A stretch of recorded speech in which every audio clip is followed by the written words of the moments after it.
enzyme known as molecular serial. Restriction enzyme is a higher class of enzyme, also known as nuclease. It is used to cutting off the DNA from the specific part. It is of two types, endonuclease and exonuclease. Endonuclease means cutting it from the ends, and exonuclease is used to cut it from the middle, from a specific part.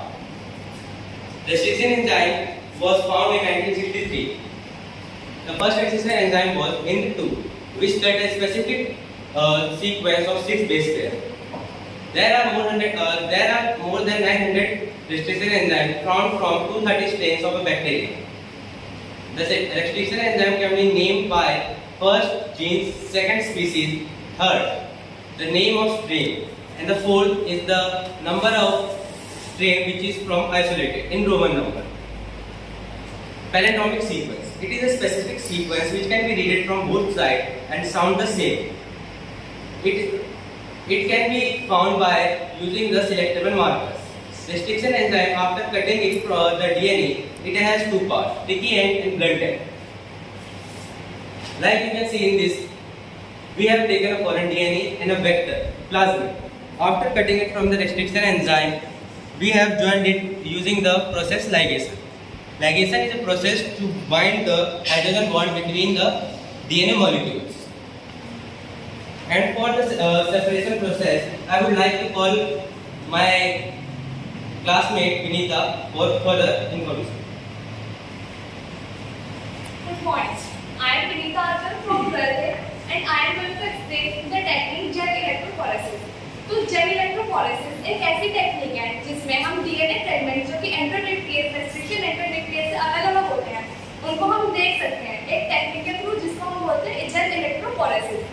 तो वो जो gel electrophoresis है उसमें होता क्या है कि इसके वो हमारा जो डीएनए होता है वो नेगेटिवली चार्ज होता है ड्यू टू फॉस्फेट ग्रुप्स, क्योंकि हमारे डीएनए में फॉस्फेट ग्रुप्स होते हैं तो इसलिए वो नेगेटिवली चार्ज होता है और वो मूव करता है एनोड की तरफ, क्योंकि एनोड पे पॉजिटिव चार्ज होता है और वो जब मूव करता है तो वो ऐसे तो मूव करेगा नहीं, वो मूव करता है under the influence of electric field. उस इलेक्ट्रिक फील्ड के थ्रू और उसमें एक मीडियम भी होता है जिसको बोलते हैं अगरोस मीडियम के थ्रू और under the influence of electric field हम उस टेक्निक को यूज करते हैं और मतलब हमारे जो डीएनए फ्रेगमेंट्स हैं उनको देख सकते हैं। अब वो जब हमारे जो पार्टिकल्स हैं डीएनए फ्रेगमेंट्स को मूव करते हैं एनोड की तरफ, तो वो अपने अपने साइजेस के थ्रू उनके साइज के अकॉर्डिंग वो अलग अलग हो जाते हैं। जो सब बड़े साइजेस हैं वो उसके ज़्यादा फास्ट जाते हैं और वो थोड़े आराम से जाते हैं, और जो स्मॉलर पार्टिकल्स हैं वो बहुत जल्दी उसके पास चले जाते हैं एनोड की तरफ। अब वो जो हमारे डीएनए फ्रेगमेंट्स हैं उनको हम देख सकते हैं through the staining of Ethereum bromide से उसको स्टेन करके और यूवी रेडिएशन में उसको एक्सपोज करके उसको हम देख सकते हैं as a bright orange colour के बैंड। और फिर वो जो हमारे डीएनए फ्रेगमेंट्स हैं उनको हम एक साथ ज्वाइन कर देते हैं डीएनए लाइगेज के थ्रू एक रिकम्बिनेंट डीएनए बनाने के लिए, just like that.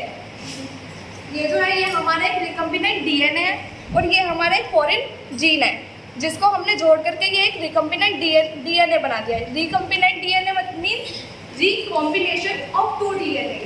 And now I would like to call Humana for the continuation. Thank you, Vinita. Good morning. I'm Humana Khan from class 12A and my today's topic is cloning vector. So, if we define vector, it will be a DNA molecule that represent a foreign DNA segment into a host cell for replication and expression is called a cloning vector. तो इसको हम समझेंगे एक recombinant DNA को उसके host cell में डालने के लिए जो मीडियम यूज होता है उसको हम डिफाइन करते हैं एज अ क्लोनिंग वेक्टर। अगर हम इसको और भी सिंपल वे में समझना चाहें तो हम इसको समझ सकते हैं हमने किसी भी ऑनलाइन वेबसाइट से कोई अपना पार्सल ऑर्डर किया लाइक अमेजोन से, उसके लिए जो हमारा एक डिलीवरी के लिए जो प्रोसेस होगा और उसके लिए जो प्रोसेस में डिलीवरी बॉय जो उस डिलीवरी को हमारे तक पहुँचाएगा हम इसको as a cloning vector define कर सकते हैं। इसके कुछ एग्जाम्पल्स हैं plasmid, cosmid etcetera. Now, I would like to call Tanushka for defining the example of cloning vector. Good morning, I am Tanushka. I am going to tell about plasmid and the sound vector. Plasmid एक extra circular chromosomal DNA होता है that helps in replication. The sound vector हम उसे किसी भी bacteria कोई भी हो सकता है, उस बैक्टीरिया का डीएनए निकालकर उसके अंदर वो डीएनए डालेंगे जो रेप्लिकेट करता है, मल्टीपल कॉपीज बनाएगा DNA. So I would like to call Deepika for further information. Good morning, I am Deepika. मैं अब बताऊंगी रिकॉम्बिनेंट डीएनए कैसे वर्क करता है। जो ये हमारा एक वेक्टर है और इसके अंदर हम डीएनए फ्रैगमेंट डालेंगे, यानी कि हम एक वेक्टर के अंदर डीएनए फ्रैगमेंट को इंसर्ट कराएंगे। ये हमारा डिजायर्ड डीएनए बन जाएगा और इस डिजायर्ड डीएनए को हम एक होस्ट सेल के अंदर इंसर्ट करेंगे। लेकिन जो हमारा ये डीएनए है ये बहुत हाइड्रोफिलिक नेचर का होता है, तो हमारा जो होस्ट सेल है ये इसे जल्दी से एंटर नहीं कर करता। तो फिर हमें इसे एंटर कराने के लिए कुछ प्रोसेस होते हैं।